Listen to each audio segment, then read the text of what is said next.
Ça fait pratiquement 40 ans que le Cerdotola œuvre pour la Renaissance africaine et je suis particulièrement content de savoir que la pluie n'a pas réussi à entraver notre détermination à lutter pour que cette Afrique retrouve ses couleurs.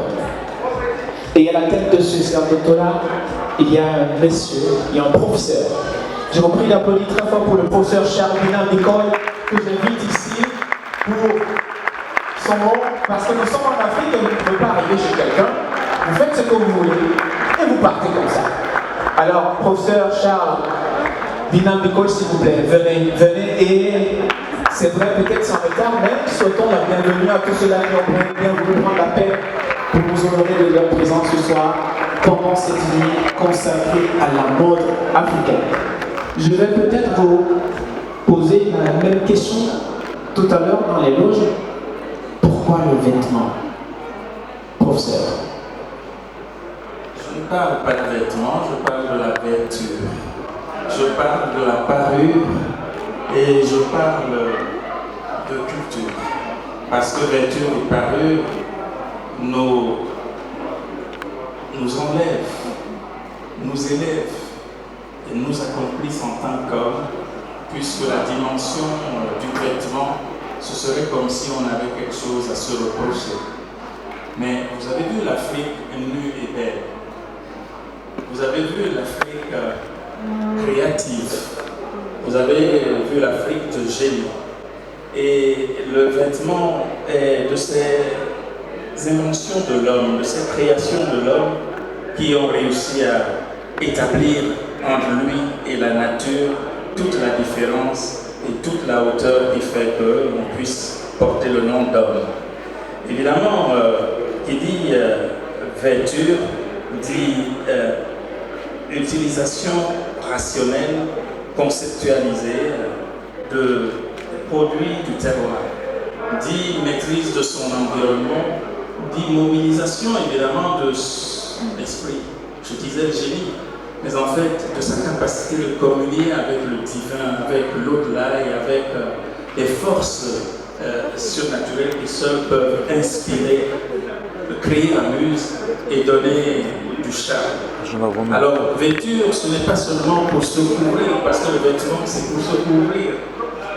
La vêture, c'est un art de vivre, une modalité, n'est-ce pas, de fonctionnement de l'esthétique en l'homme. Et c'est ce que je crois que nous avons voulu, à travers la convocation de la mode africaine, la grande mode africaine, à cette soirée du Cerdotola, montrer au monde. On peut être sous-développé, nous aimons à dire, en matière d'accumulation matérielle, mais jamais quand on est homme, jamais un peuple n'est sous-développé en matière de créativité et de cerveau. Et je pense que ce soir, la jeunesse africaine, que l'on a vu mobiliser autour du Cerdotola pour fêter la culture africaine, le patrimoine africain, les perspectives africaines de libération totale de l'homme africain et de son inscription dans la compétitivité globale à partir de ce qu'il est en local. Voilà ce que nous voulions montrer. Voilà ce que nous voudrions prêcher quand nous disons Cerdotola. Il ne s'agit pas de mentionner un animal mythologique.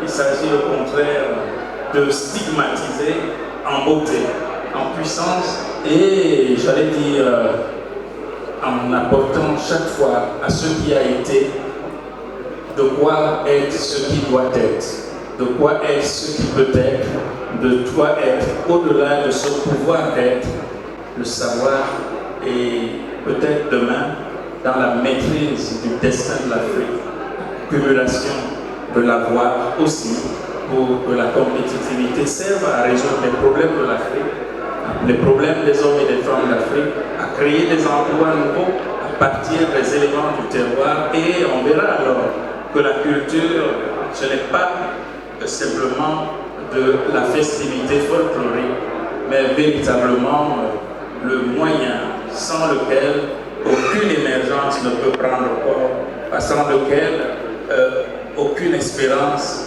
ne peut s'exprimer durablement. C'est pour ça que nous pensons qu'à travers le vêtement, comme vous l'avez appelé, revenons sur terre, n'est-ce pas? L'Afrique a beaucoup à montrer, beaucoup à donner, et la créativité africaine encore plus à donner. Par le vêtement, on peut enraciner l'émergence.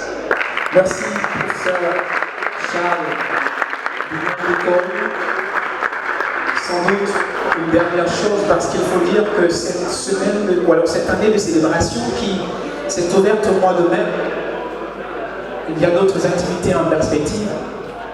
Oui, vous savez, je voudrais annoncer, nous accueillerons demain le ministre congolais de la Culture dans le cadre de cette célébration.